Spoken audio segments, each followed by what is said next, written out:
Out here, the garden teaches more than it grows. Every leaf has a story, every root a rumor. This is Off-Grid Gardening. I'm your host, Roland.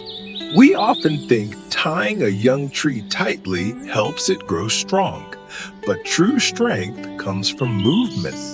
A little sway in the wind builds resilience in its roots. More fertilizer means more growth. That's the sales pitch, not the science. Roots don't need a buffet, they need balance.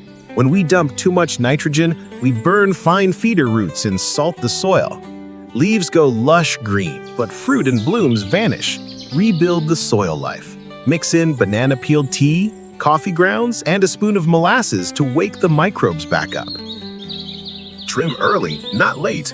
A berry bush needs air and space before fruit, not after.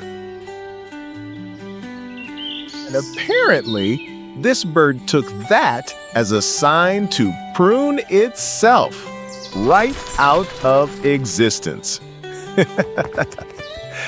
Guess that's one way to avoid overripe berries. Pennies in water keep bugs away? Not proven. They just make shiny art. If gnats or flies are crowding your patio, skip the coins. Instead, boil citrus peels plus mint plus a dash of vinegar, let it cool, and mist it around plants. If insects already invaded, wipe leaves with a soft cloth plus aloe vera water. It cleans honeydew and discourages pests. Watering in sunlight doesn't fry leaves, heat stress does. When temps soar, droplets evaporate before they burn. The real risk is splashing soil-borne fungus upward. If you've done that and see leaf spots, prune them off and mist the area with 1 teaspoon baking soda plus 1 quart water plus drop dish soap. Then, water at sunrise or sunset, adding a spoon of molasses once a month. It feeds soil microbes that protect roots. Mulch protects roots until it smothers them. Volcano piles rot bark and invite rodents. If you already buried your tree collar, pull mulch back 3 inches and let the trunk dry. Dust lightly with cinnamon powder. It's antifungal. Redress the bed with crushed leaves, coffee grounds, and a dash of compost tea. Gravel improves drainage? Actually, it traps water above the stones. If roots have gone mushy, tip the pot, remove soggy soil, and trim the dark ends. Rinse the container with vinegar water, 1 to 3, to clear salt crests. Refill with fresh mix, 2 parts soil, 1 part coarse sand, 1 part cocoa coir. Add a teaspoon of honey to the first watering. Gentle antifungal, safe for roots. Paint or tar on pruning cuts sounds protective. It's actually a trap for moisture and rot. If you've sealed already, scrape it off carefully with a clean blade. Wipe the area with rubbing alcohol and brush on raw honey or aloe vera gel. Both disinfect and let air reach the cambium so it can callus naturally. Trees heal like time does, slow, steady, and best left open to breathe. Ivy looks noble, but it's a quiet strangler.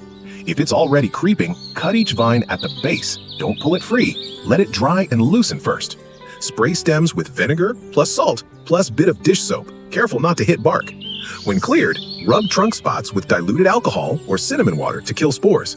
Replace the shade with ferns or mint, gentle companions, not thieves. Moss doesn't ruin your garden, it reports on it. It tells you shade, moisture, low traffic. If you like the look, keep it. If you don't, dust the patch with baking soda solution and rake lightly. For slick spots on stone, pour rubbing alcohol plus water, 1 to 2, dries moss without harsh bleach. Sometimes, beauty just needs boundaries. Mixing sand into clay loosens it, said every gardener before making a brick. If you've done it, spread compost and banana peel tea to re-soften aggregates. Add gypsum powder and leaf mold to restore texture. Water deeply with molasses water. It feeds microbes that chew through the clay. Give nature time. It rebuilds structure better than shovels. Natural doesn't always mean harmless. Even neem or soap sprays can hurt bees if misted at noon. If you've already oversprayed, hose leaves gently and stop feeding for a week. Next time, brew your own safe mix. Garlic plus chili plus cumin plus drop of dish soap in a gallon of water. Strain and spray after sunset. For leaf shine and healing, Wipe with diluted aloe vera juice. The best pesticide is timing, not toxicity. Thanks for joining me today on Off-Grid Gardening. If you learned something new or saved a plant along the way, drop a leaf emoji in the comments. Make sure to subscribe so you don't miss episode 2. We're digging deeper into soil secrets and compost myths. My name is Roland. See you next time.